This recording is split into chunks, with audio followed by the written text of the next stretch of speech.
and good morning to all of you.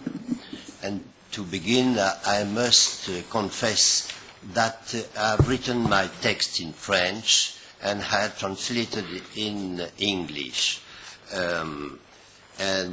Since I do not trust completely my dreadful accent in English, I asked Avner to distribute the text in order for you to follow my lecture, my little lecture.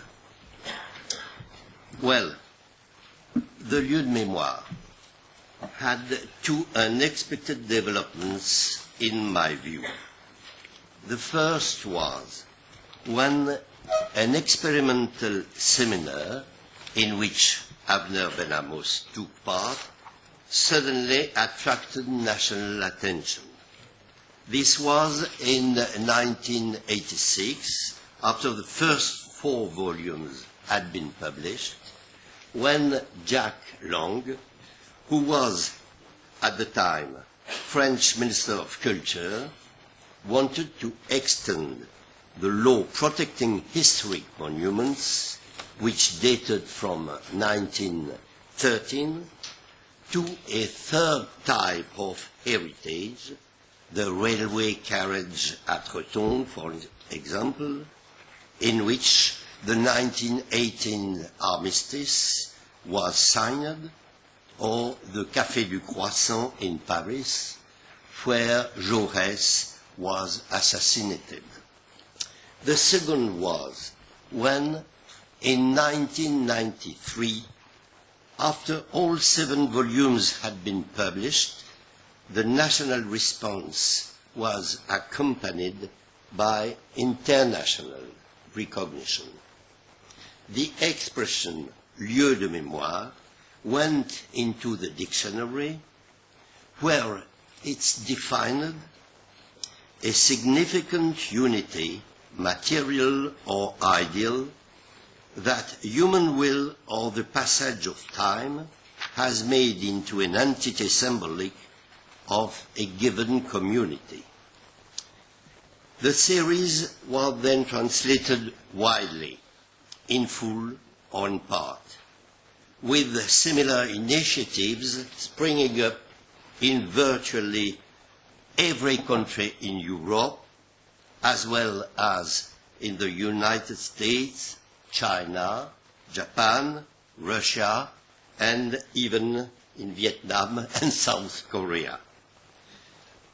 It was at this point that I understood that the upsurge of memory was a global phenomenon, and that I had simply been dealing with the early impact on France of a tidal wave that had broken over the world in the 1980s. These unforeseen developments prompted me to try to answer, as briefly as I can, 3 questions. What brought about this global upsurge in memory? Why was it felt in France first? Why was I the one, surrounded by a team of 100 or so collaborators, who gave voice to it in a monumental publication comprising 7 bulky volumes, of which Jacques Le Goff would write, when presenting them in the newspaper Le Monde, it's not the history of France, but it's the history France needs today. Memory holds over the contemporary world is ultimately linked, it seems to be, to a breakdown in the way time is traditionally ordered in terms of past, present, and future. Relations between the 3 terms had long been presented as a linear, you say? Linear? Linear continuity, ordered since the Renaissance by our idea of the future. broadly speaking, three frameworks could be used to envisage that future. The idea of a restoration of past time, a return to a golden age, the idea, on the contrary, of progress in every domain, especially science, which in the 19th century was the main driving force behind the general progress of mankind. And last but not least, the idea of a revolution to be prepared, which would transform the human and social condition.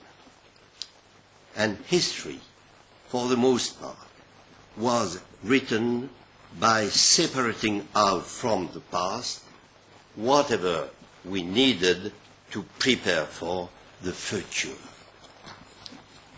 Something of that noble continuity was lost when the three conceptual frameworks fell into decay at virtually the same moment.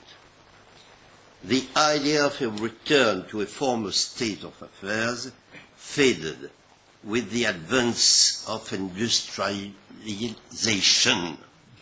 The idea of general progress was shattered by Auschwitz and Hiroshima, and the idea of a revolution melted away with the breakup of the USSR. The future became largely invisible and unforeseeable, the past remote and opaque, and the present, which in a traditional ordering of time was merely a bridge between the two, became the category of time through which we understand ourselves. That is the underlying reason for the rise of memory. History was the ordering of time in a continuous narrative. The present, on the other hand, is bound up with memory and is the very expression of the discontinuous. When and how did this hegemonic rise of memory come about? It depends on the culture and civilization. In the formal colonial countries, long haunted by ethnological self-awareness, there was a conflict between the transition to a Western-style historicity and the recovery of a cultural and familial memory that colonization had suppressed. In post-communist countries, attempts were made to recover over and beyond the memory that had been forced on them, an authentic memory which had been persecuted, confiscated, and manipulated. And in Western countries, where living conditions had changed abruptly in the space of one or two generations, there was an erosion of history as handed down by one's ancestors and the public authorities, and a predominance of history as our own individual experience of the world. Or, to be more precise, a crumbling away of traditional collective memory in favor of the reawakened memories of individual social groups. The affirmation of group identities blew a hole in the noble edifice of historical and national identity. The affirmation of a Jewish memory and identity, for example, had been accompanied since the war by a critique of France that dated back to well before Vichy and the Dreyfus affair events which had done nothing to dent the attachment of Jews of France to France. What was being denounced was a medieval and Christian anti-Judaism, and for some, a deeply entrenched anti-Semitism consubstantial with France itself.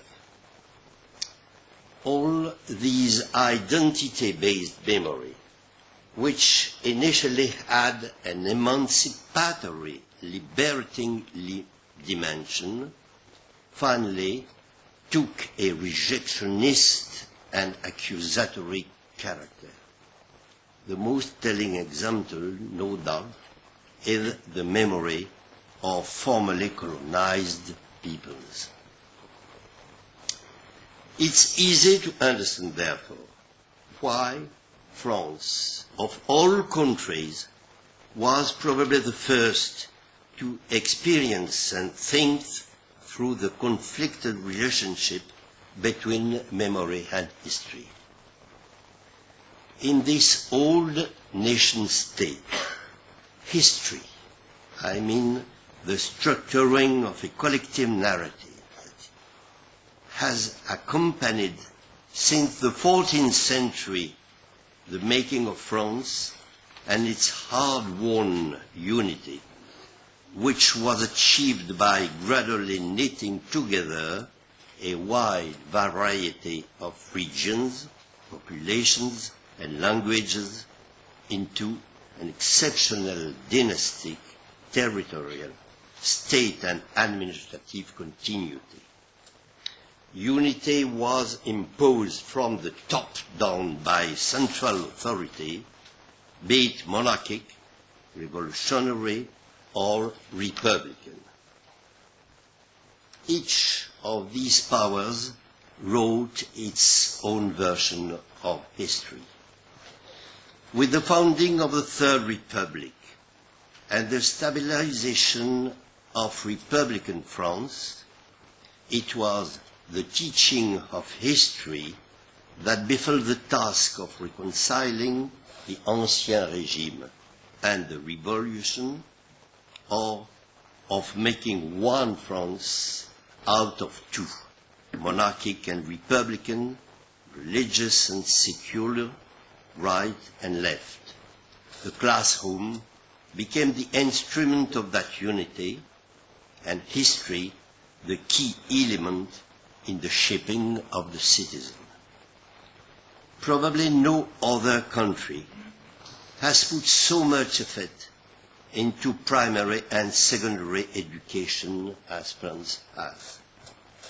The name of one historian has become to embody that endeavor, Ernest Lavis, who was both the author of a manual for primary school teachers, published in millions of copies, to which might be attributed the moral and patriotic resistance of the soldiers in the trenches at Verdun, and the architect of a classic 27-volume History of France, published between 1903 and the aftermath of the First World War. He who is credited with forging the epic Roman National, the tale of the nation, which from Vercingétorix to the victory of 1918, from the Crusades to the Enlightenment, from Louis XIV and Napoleon to the colonial expeditions, shaped a generation of Frenchmen. You might be the grandson of an aristocrat, guillotined, how do you say it, guillotined, by the revolution, or the son of a worker shot during the Commune, the son of old Breton peasants, or of a recent Italian immigrant. You might be a native of Algeria or Black Africa. In the classroom, all had the no emblematic cage phrase drummed into them, nos ancêtres les Gaulois, our ancestors, the Gauls. It had, moreover, a certain grandeur. In short, France was for a long time bound by a double narrative. On one hand, there was an official history, a conflicted history, no doubt, with multiple versions and interpretations, but a unified and unifying one.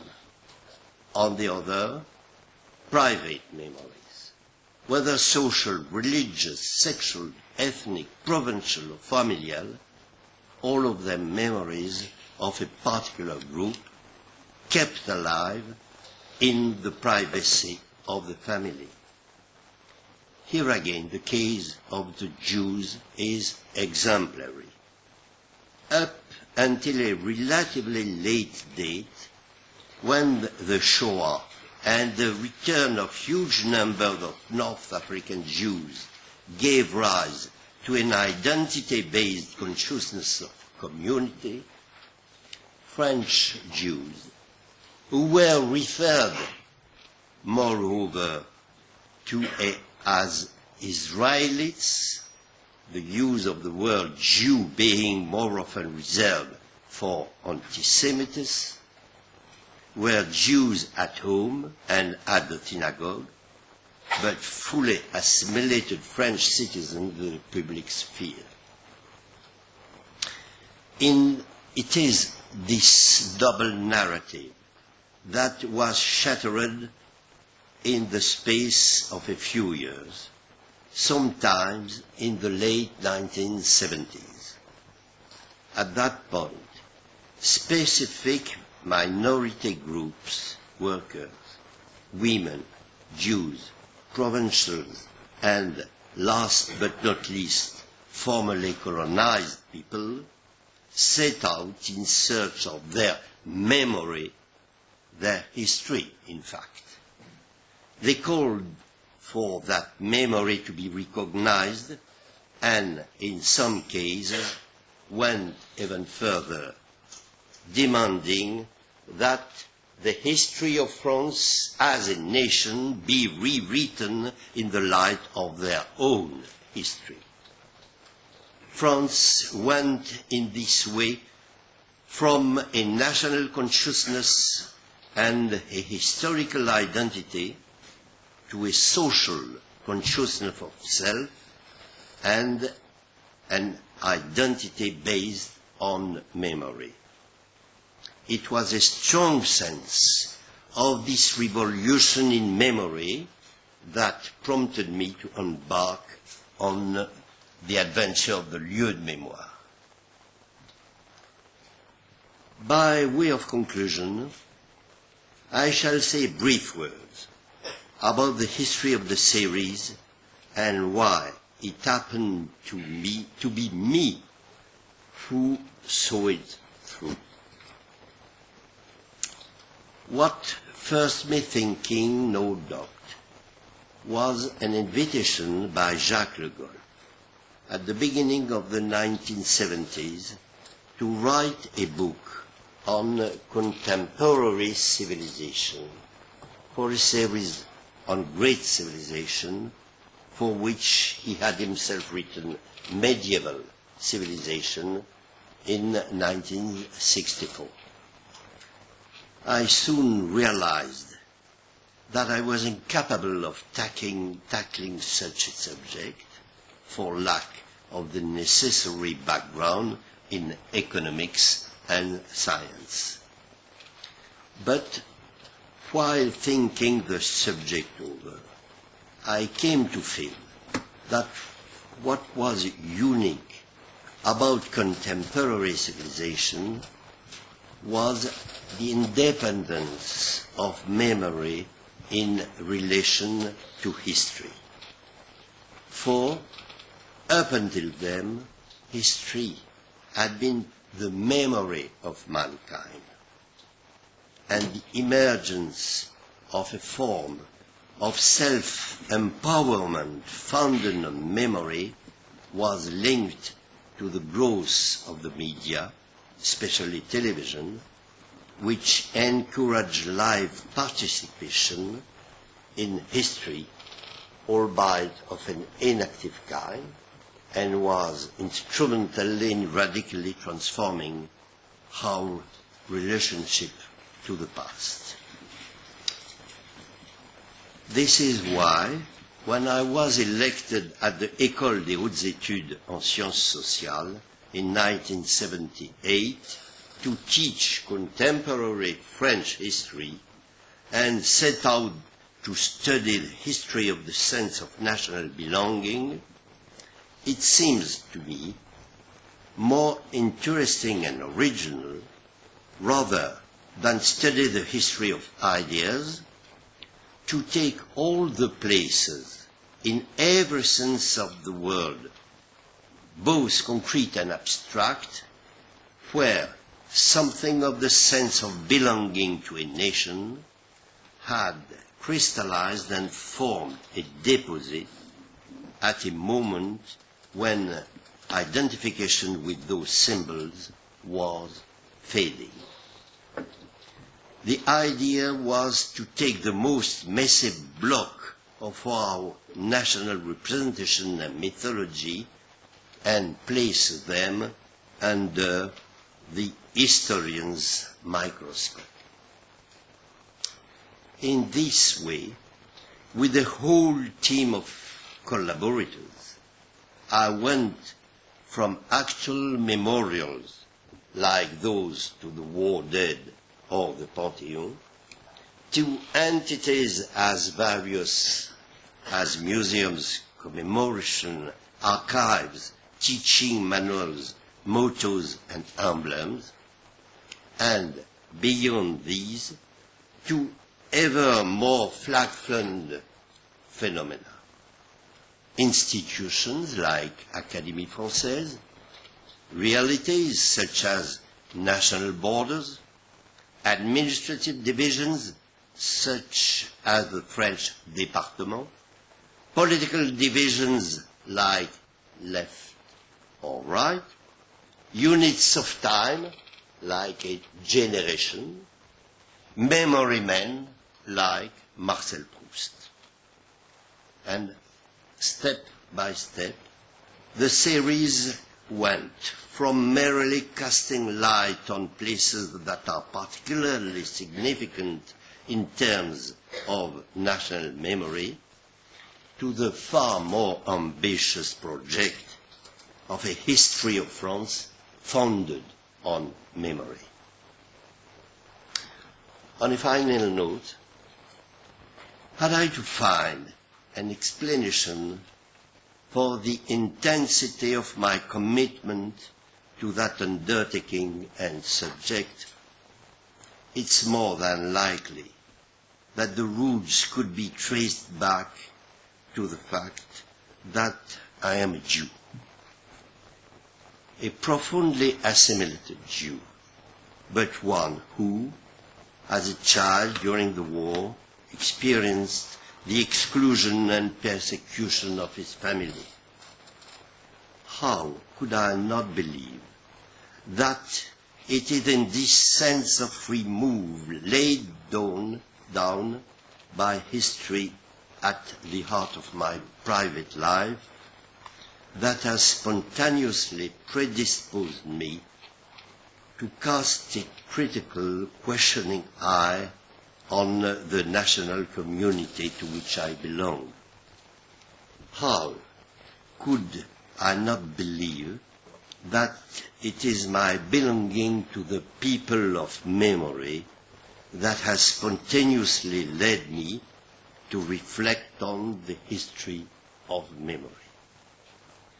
And that is why I am happy to find myself standing before you in Israel this morning to try to answer your questions.